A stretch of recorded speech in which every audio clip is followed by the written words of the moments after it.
Hi there, it's Nicole for Honeybee Stamps, and today I'm sharing a card with some Busy Bees and Polychromos colored pencils. I really wanted to show how amazing colored pencils could look on dark cardstock, and the flowers from the Busy Bees stamp set are just perfect for this technique. I'm starting with a 4 1/4 by 5 1/2 inch piece of smooth black cardstock that I have prepped with an anti-cling powder tool. Next, I'm taking the large Thanks stamp, and I'm going to stamp that first. I want to make sure that my flowers surround this large greeting. The Thanks is really kind of the center point or focal point of the card design, as this is the sentiment for the card. I am going to go ahead and stamp that Thanks twice because it's such a big, bold sentiment. I want to make sure that the Versamark ink completely covers it so that when I add my white embossing powder here and heat set this, it is a bold, bright, white greeting. In fact, if you want it to be even bolder, you could go ahead and heat set this embossing powder, place the paper back in your stamp positioner tool, go ahead and stamp again on top of the embossing, add another layer of embossing powder and heat set it twice. I really felt like the first coat of embossing powder covered this really well, so I went ahead and did not do that extra step. Now I am going to use acrylic blocks rather than a stamp positioner, as I'm only using 5 images from the Busy Bees stamp set to stamp my background. The full face, large and small flowers, and then 3 of the leaf images. So I felt it was really easier to use the acrylic blocks than try to keep moving my images on the stamp positioner tool over and over. I want to start around the greeting and kind of work my way out. So think of it as kind of starting from a focal point and then just kind of building and working your way out from there. The large flower, and then I'm just going ahead and stamping my leaves next to this, and I'm going to continue doing this all over the panel. So kind of just checking it out. With it being dark cardstock, it's really easy to see where I've stamped, which I love. When you're doing this technique on a white background, it's sometimes kind of tricky to see, but with a dark cardstock, you definitely can see where you've already been. Now, I went ahead and heat set this. I was really curious. This was kind of a trying out type of project for me, something I wanted to see if it would work. And I know the Polychromos will color over the white embossed line. So I was really conscious when picking an image for this project to make sure that it was something open, something that didn't have a ton of detail. These petals on each of the flowers are a nice kind of bigger area. The only tricky part of this is probably the leaves with that white vein going through the middle, and you really want to color around it and not color over it. So I just tried out the first flower with my colored pencils. I thought before I committed to stamping an entire background and then maybe potentially messing it up and having wasted all that time, I wanted to make sure this was going to work before I continued. And obviously it did. So I was really happy with this, but that's just a little tip. If you're wanting to try out something new and you're not quite sure if you think that you're either going to A, like it, or B, if it's going to work out, just kind of maybe do one little area first so that you haven't spent a ton of time on something that you will eventually have to either toss out or have to try to find a way to salvage. I'm a big fan of trying to find a way to salvage a project rather than throwing it out, but I'm also a big fan of maybe not fully committing like I did here until I know that I like this and that it's going to work. In fact, I wasn't really sure if I was going to like the colored pencils on dark cardstock, and I ended up absolutely loving them. I do want to mention quickly here that I am using Polychromos colored pencils. These are oil-based as opposed to wax pencils like Prismacolors are. You can do this with either brand of colored pencils and probably others as well. I'm definitely not saying that. I have been using the Polychromos a lot lately, and just for me personally, one of the biggest things, which you're not going to see here, is that when you're coloring over an image that has a black stamped line, you're not going to get waxy buildup on that line, which I absolutely love. Plus, I have found that so far when I am sharpening these, and I have sharpened them quite a bit, I sharpened them a lot while I was working on this project, the leads are not breaking, which I was having a little bit of trouble with my other colored pencils doing that, and it was just frustrating. I wasn't using them simply because it was so time consuming trying to get a usable pencil. So for me, this is really just kind of a great way to get back into colored pencils, and I really highly recommend them. There are lots of different sets. I believe you can buy them individually from some retailers. They're just a really fun colored pencil.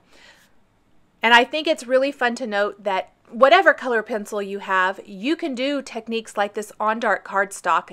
I know for sure that Prismacolors and the Polychromos work, but if you have some others, try them out and see if it works. Sometimes playtime is the best time to kind of try things out, try new techniques, and really just get creative with your products. So I'm filling in the rest of this area now with all my flowers, and I had a little mistake here where I accidentally overlapped that leaf. Now I'm going to show you how I fix that, because that is not going to look good. I do not want that leaf outline over the flower. In fact, I'm going to take a small paintbrush and wipe away that embossing powder from that area in the flower. It will not get rid of the Versamark ink line. However, I'm going to be coloring over the entire flower with a colored pencil, so you're not going to see that. So if you have something similar happen, and you know I've already committed, I've already stamped this whole background, I did not want to restamp that for one leaf that I just misstamped. So I removed that embossing powder and it looks absolutely fine. I went ahead and colored in all of the greenery first. I'm using pine green and green olive. I have listed in the bottom right corner of the screen all of the colors of colored pencils I'm using, in case you are wondering or want to know exactly which colors of Polychromos I'm using. They are all going to be listed kind of down there in the bottom right corner as I'm coloring that particular area of the background. I'm a huge fan of creating your own backgrounds with stamps. This is something that I do quite a bit, and I think it's a really fun technique. If you don't have a pattern paper, or maybe you're like me and you just don't buy that much pattern paper anymore, I really have just not done that. I'm gone more to creating my own patterns with stamps, dies, whatever it might be. This is just a great way to really kind of stretch your creative muscles to create something that is completely unique and all your own. Here is my kind of pinkish red flower. My thinking when coloring in my flowers was definitely more along the lines of going rainbow color. So the green all comes into play from the leaves. Then I've got that bluish, or the purple, I guess I want to say, flower. I've got a pink or pinkish red. I just did an orange. And now I'm going to do a blue. The yellow for my rainbow is in the center of each of my flowers here. Originally, when I colored these in, I wasn't using quite as heavy of a hand as I think you need to use on dark cardstock to really make these pop. So I colored and colored. I like to start with the light color. I went back in with the dark color. I kind of played around with it, finding the technique that worked best for me. And this tended to work the best, to go light, fill in with dark, and then go back in with my light if I needed to.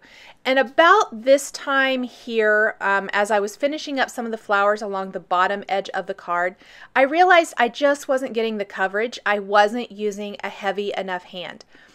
So I'm going to end up going back mostly with my lightest color and coloring in, especially near the edge of my flowers or flower petals, with that lighter color and really deepening and darkening each of the flower petals, making sure they're blended beautifully, making sure there's full coverage without coloring over that white embossed line. It's going to make the flowers look so much more beautiful. So here I am going back over each of the petals, really filling them in. I even went in with yellow on the tip of my orange flower, and I loved how that looked. Going back with the blue, and I think it makes a huge, huge difference in coverage and in vibrancy.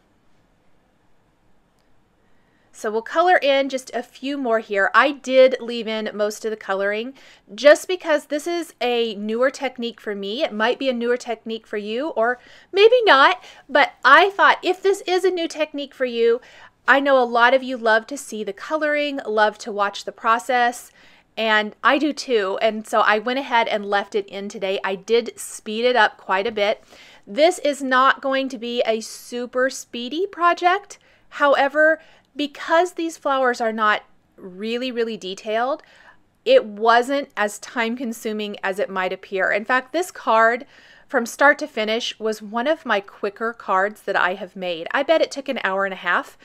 And even though it has lots of coloring, it definitely is more on the simple side. I don't really want to say clean and simple since there is a lot going, a lot of coloring and things here, but it definitely is not as detailed. There's not as many little teeny tiny parts and pieces that take forever to put together.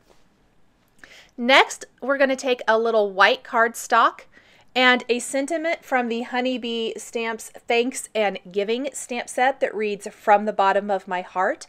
I thought this sentiment worked perfectly with the large thanks, and we're going to trim it into a thin strip, and that's going to be popped up with some foam adhesive squares right underneath the thanks. So the thanks and the flowers are all one panel. We're going to create a little dimension with a couple of accents and this additional greeting, and then we'll add a little bit more dimension by embellishing the flowers with some Nuvo Crystal Drops and glossy accents. So there is my sentiment popped up. In fact, the card could be done now, especially if you want to maybe call this a little more clean and simple, but you guys know me. I love going ahead and adding a little bit more. And this stamp set is called Busy Bees. And so I thought we definitely needed to add some bees. This is Honeybee Stamps after all. So we are adding 2 bees from the Busy Bees stamp set. I've stamped those with Onyx Black VersaFine ink on smooth white cardstock. And again, we're going to color these in with Polychromos colored pencils.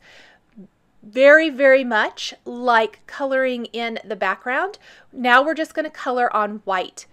I thought the bees would show up much better. I wanted them to have that black outline. I wanted them to have the white dye outline. With so much black in the background, I wanted them to show up on my card. Again, using some easy grays, a little yellow, and then a sky blue for the wings. I had to play with the wings a little bit. I didn't want them to get too dark. And I even pulled in a little bit of the white pencil, but I did not like how that looked at all. In fact, I really had to play with them.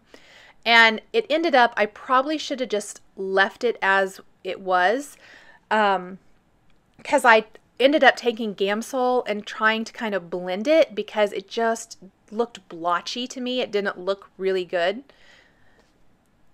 But I wanted the wings to be light, but still have that tiny touch of the sky blue.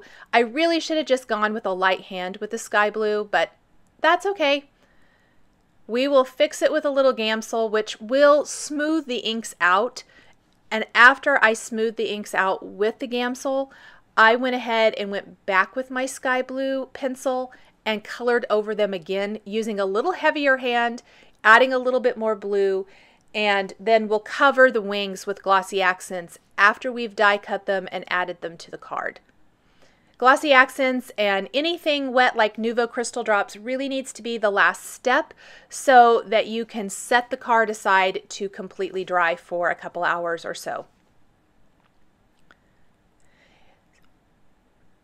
Here's that Gamsol that I'm going to use to try to blend it out. I needed to clean the tip of my pencil. And that really kind of just smooths and spreads out the pencil lines. It helped with, because I feel like I had a lot of buildup of colored pencil. And there I'm going to color them in even darker blue. I'm going to die cut these with the coordinating Busy Bees dies, and then use some foam adhesive squares to add one up above the thanks and one down below the sentiments, kind of keeping all of the greetings and the extra embellishments grouped together for maximum impact. One of my favorite things to do is to not spread everything out too far, especially I tried to put the bee down low and I think it got lost. I think everything looks a lot nicer when it's a little bit tighter and closer together. I'm going to take a black jelly roll pen and go over the eyes on the bees. That really helps them stand out and pop. And then use a little glossy accents like I was mentioning on the wings. This is going to give them a shiny glossy finish. And the centers of all of the flowers are going to get a nice coat of glossy accents as well. And this really makes the center of all of these flowers pop. I love how this looks when it's completely dry. The final step for my card is to go ahead and adhere this to a white top fold card base.